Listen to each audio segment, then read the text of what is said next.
Last year, the Supreme Court paved the way for every state in the nation to legalize sports gambling.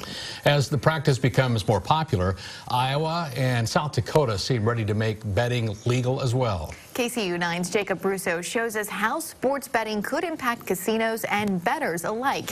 It's tonight's top story. Sports betting was once considered a niche market confined mostly to Nevada. But in recent years, the popularity of sports betting has exploded. Websites like FanDuel and DraftKings have popularized weekly fantasy betting. ESPN even has a segment devoted to betting. Last year, the Supreme Court ruled any state in America can legalize sports gambling. 8 states have taken advantage of that ruling, and Iowa and South Dakota are considering bills that would follow suit.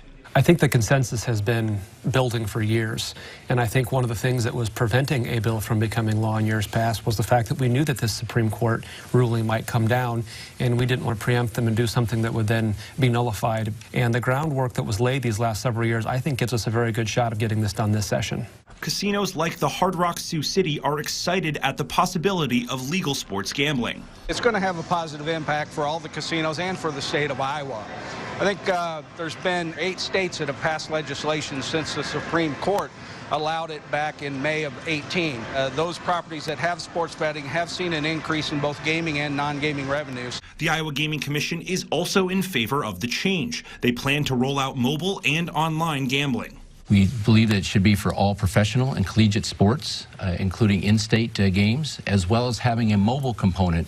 So if you're age 21 and over, you come into a casino, prove you're 21, establish an account, then place bets on a smartphone or a laptop anywhere within the state. We want to make sure that we bring sports gambling legally and a convenient way to do it, and the mobile application will help us to do that.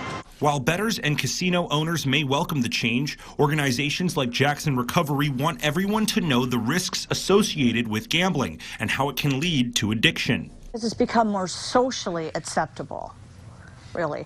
And, you know, when we look at younger people in the games that they're playing, a lot of times there's almost a crossover from the gaming into problem gambling. Roxanne Smith is a prevention specialist at Jackson Recovery. She's most worried about young people.